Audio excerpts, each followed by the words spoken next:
په دې فابریکه کې د ایغور کارکونکو لورای ښکاری لکوره 3000 کیلومتر لري د لیګ د یو لوی پلان لمخې د چین مرکزی برخه تر اوستي.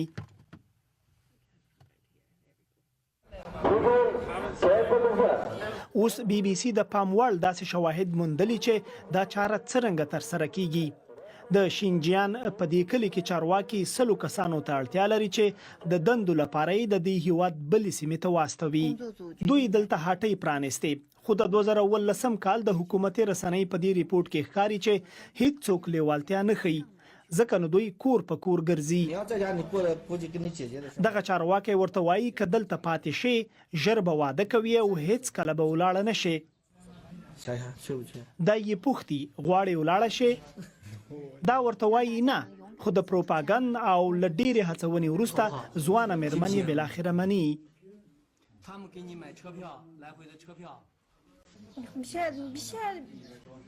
دا وایي که نور زی زه هم زم. د بي بي سي په نوو شواهدو کې ښکاري چې له کورنۍ او کلتور یې بیلول د همدې موخې لپاره وو. یو چینایي څېړنه چې یو لوړپوړي چارواکي تر سره کړي وایي د کار لپاره د ایغور لګکیو لیګ له کلتوري پلوه د هغوی فکری بدلون کې مرسته کوي، سوچ وربدلوي او د ایغور نفوس راکموي. دا څېړنه په تیروتنه پر انلاین خپره شوې وه.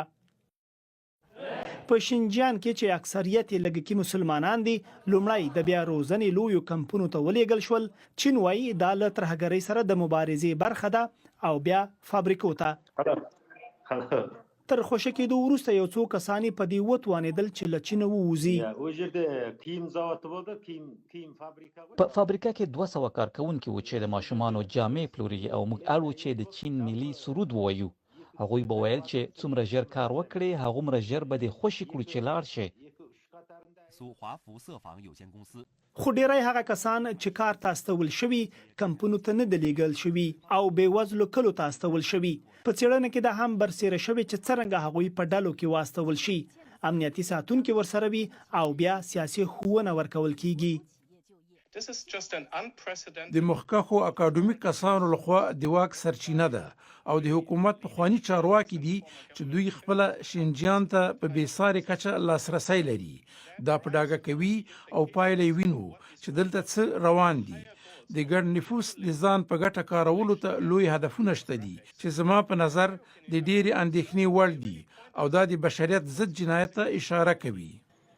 موږ پر امازون داسې تولیدات وموندل چې کېدای شي د دغه کمپنۍ له اونو یې کار اخیستی وي.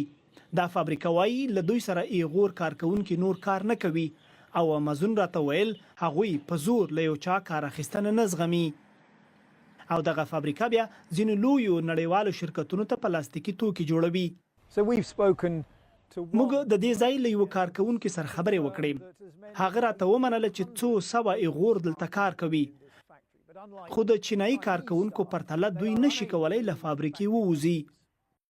د چین حکومت په یوې ویناپاڼه کې ویلي لیدل شوې څېړنه یوازې د لیکوال د شخصي نظر ښکارندویي کوي او د محتوا ډیره برخه له حقایقو سره برابر نه ده.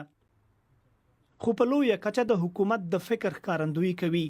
ځینې ایغور په خپل خوخه خپل کورونه نه پرېږدي.